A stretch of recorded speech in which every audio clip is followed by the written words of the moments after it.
Welcome back. We're here to talk about this Starfall Original number 5. This is another one that features the Elite Crystal Core, which is just a machined piece of brass and aluminum chassis with a crystal inside it. And then on this particular one, there's some shrouds, so we'll show that down at the table. But yeah, this is comes from Starfall. Has some really unique features. I like the overall aesthetic and grip. So let's hop down to the table. We'll talk about what went on with the install. We'll go over a few presets, show off some of the blinkies and stuff like that. We'll hop back out. I'll put a blade in it, cover a few more pieces of function. I'm not going to go into a huge amount of detail. This is a returning client, and so this will be very similar to the installs I've done in the past. So let's do that. Okie doke. So right here we have the Starfall Original 5 as indicated by the plaque that I made for Nick. This does feature a blade plug from Nick, and the thumb screw right here lets us get access to the blade retention. And so what Nick did ask I provide is a bit of offset, since this is an all metal part, so that we don't make accidental contact with the pins and cause a short. So just a heads up. But yeah, this features the Shtok NPXL V4. This will just mimic what the main blade does. This isn't subbladed or done any particular extra feature set on this one.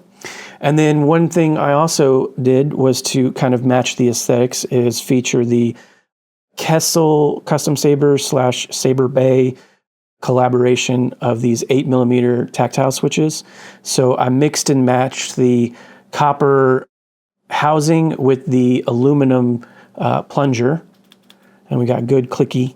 So when the saber's facing you and both buttons are visible, the one on the right is your power and the one on the left is your auxiliary. And then how we get to everything is we just take off the pommel. So this is another nice saber where there are no tools required. So we just take the pommel off, and then we have the Elite Crystal Core. So let me set the saber down real quick. So it's off at the moment, but you can see it does feature these unique aluminum shrouds, and both have a J-lock system. And one thing to note about this is the lower battery section has its own little accent strip there, 2020. And then on the upper side, we've got 3 2020 strips. Those are all independent blades. You can do whatever you want with them. I have done a mix and match of styles in the on and off state for each preset. And then we've got a DIY 4-pixel PCB lighting the crystal. And then how we get to the soundboard is the upper J-lock. Pull that off. Cool little shroud there. To feature the Proffie V3 and the kill switch there. So you have access to your SD card and your micro USB if you need to do any reprogramming. But if we want to, we can just hit the kill switch, get the saber to boot up.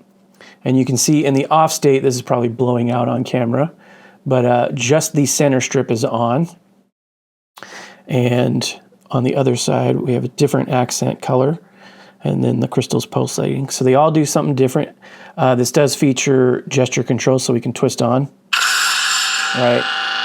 And again, we're gonna get it blown out on camera, but now we can see that those pixels are doing something different. The outer 2 are mirrored, and the inner one does its own thing. And then this changed color and got faster. And again, it'll be different for each preset, but if we want to, we can take the bottom shroud off and get access to our 18350. Now I'm gonna turn this off real quick. This will be coming with the saber, but I did want to show that we have our positive terminal clearly indicated there, and the Starfall logo underneath the battery. So again, 18350, 1200 milliamp. This is the higher discharge rate and the protected cell. So to the client, if you need a recommendation for additional batteries, I can send you a link. But yeah, when we go to put it back on, we'll just make sure that J-lock lines up and twist. I did put a tiny bit of double-sided tape because this was coming off inside the saber as I was kind of designing it, and I didn't want there to be an issue where when you're putting the pommel on, you know, you're rotating the whole chassis in a direction that could lead the shroud to come off. Because I do want to also mention to the customer, it's very highly capable of causing a short if we don't use these. These shrouds take up the exact diameter of the inner part and make contact with the Shtok the rotary PCB set so that we can use this independently. So if we don't have the shrouds on, I'll show that real quick. The only thing that is the actual width is this tiny little lip. So if you accidentally put it in without it, this saber can rotate, causing these pads to make connection to the wrong pins and potentially cause a short. So to that effect, there's a little bit of tape here, so that one stays on.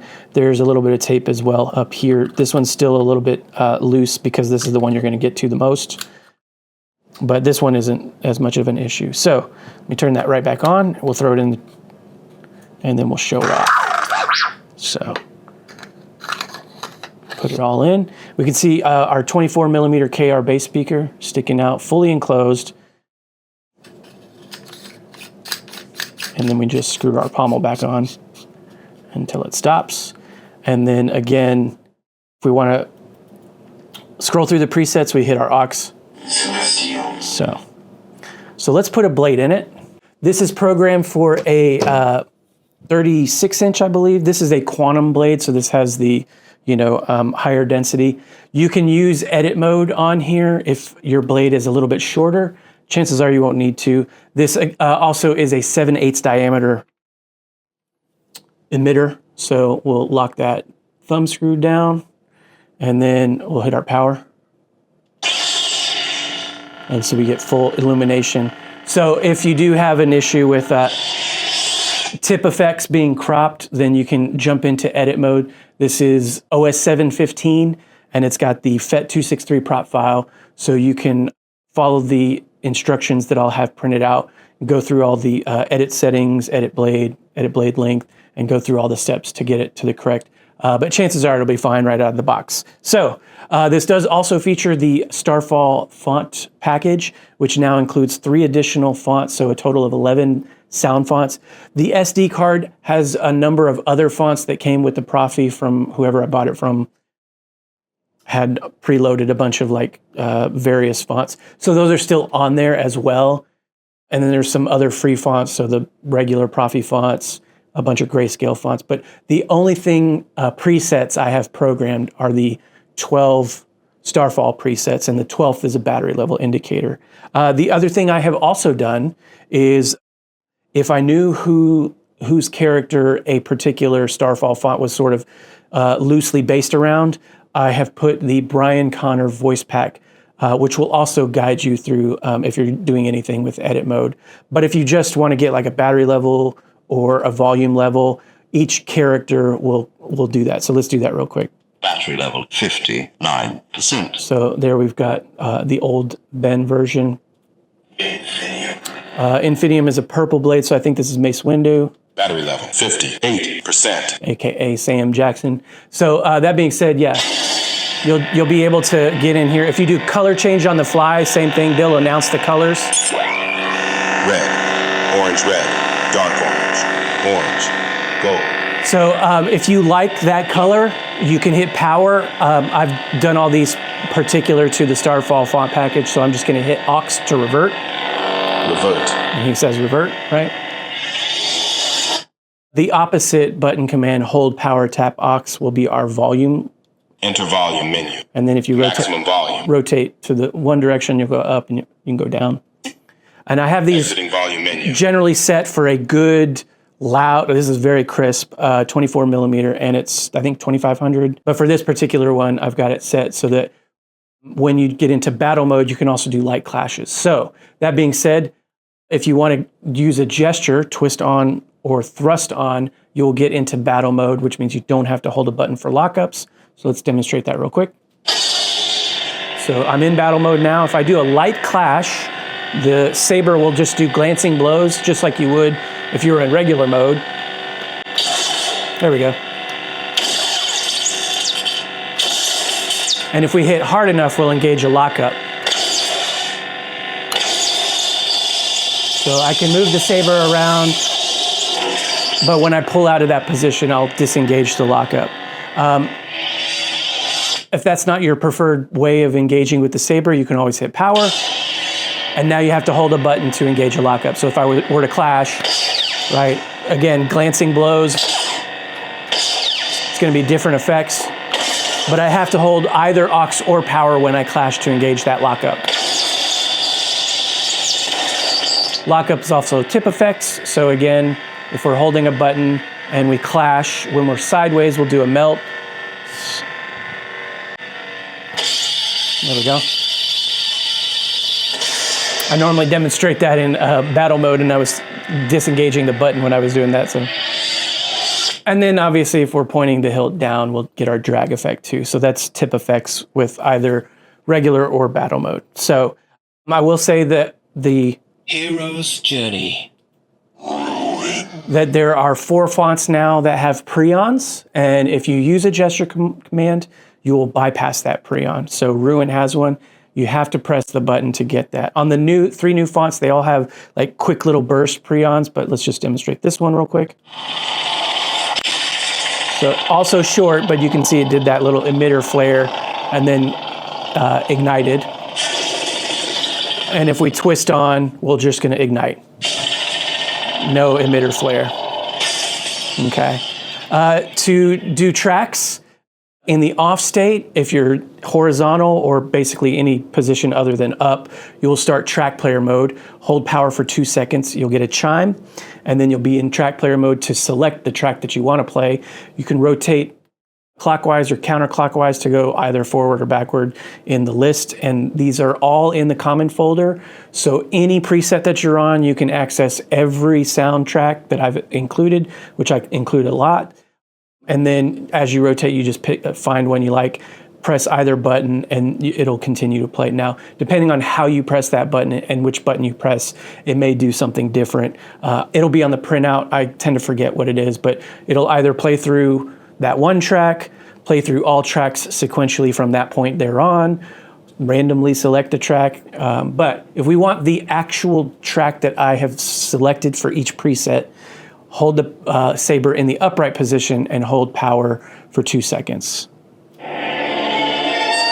You can turn it off in any orientation, the same thing, hold it for 2 seconds.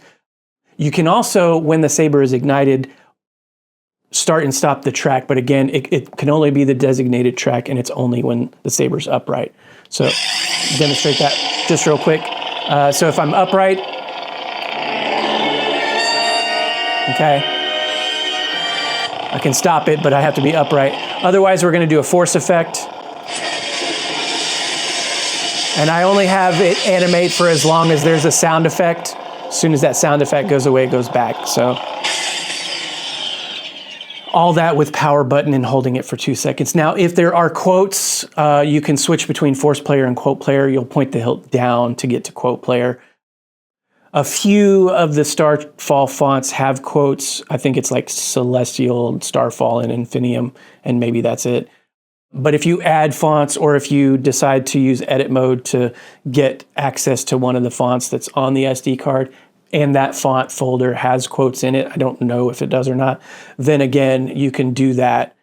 It's already set up. All you do is just switch back and forth between the quote player. So that's going to cover it. Let's go to Reconcile. the new ones real quick. One quick, I will say, I was going to show switching between colors, but on this particular one, it just flip-flops between colors. So this is Corn Horn. It's just going to go between white and purple. Hold Aux tap power. See, it wipes to this purple. Okay. You won't notice it, but on the chassis, the crystal also changes colors to match whatever the blade is. But if we're on a different font other than that one particular preset, it'll go into color change. And let me show that real quick. So again, we'll do a pre-on. So this is the first of the new ones. If we hold Aux and tap power, now we're into color change mode, and I don't think this has a voice pack on it, so it'll be the default, and I've chosen C-3PO since this is a mostly copper hilt, and he's a mostly copper droid. Red. Orange. orange, red, Again. dark orange, So- orange, gold, But again, revert, I've designated all these specifically, but yeah. So that is color change mode again. On the core and horn, it just flip-flops, and then on any other one, you can actually pick a color. So that's going to cover it. Let's go back to the Battery level. very last preset is battery level, and I've been demonstrating this for a little bit. Again, it's an 18350, so you get maybe about 10 to 15 minutes of playtime, depending on a number of factors, how loud it is, how bright the blade is. If you're using like a white, it's going to draw more power than like a red or blue. But yeah, when we're on this preset, the idea is if you've got your blade in, you can get a visual representation of it. But if you want a real-time readout, hold aux tap power. battery level 44%, And then if the chassis is out, you'll see the crystal or one of the strips will change colors, and it'll go from a green to red. But you can always just have it in the hilt and do a quick battery level percentage. 44%, and then you'll know whether or not you need to charge. If it does get down to here, this will start to turn red. I'm sorry, I'm cropped off camera. And then you'll probably start to hear sound artifacts, speaker crackles, and things like that, or weird slow effects, which isn't anything to worry about, just means you need to take your battery out and charge it.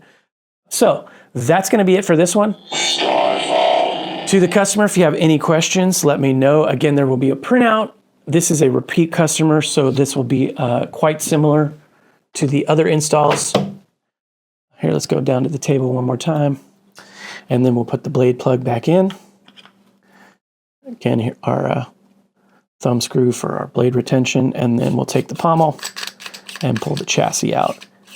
So again, I've put a little bit of tape on it, but if that starts to lose adhesion or anything like that, this shroud may come loose. Just be cautious when you're putting it in and out. But there we go. And then we can pull this one, hit the kill switch, everything turns off, and we're good to go. So that is Starfall Original number 5. We'll put this back in for long-term storage.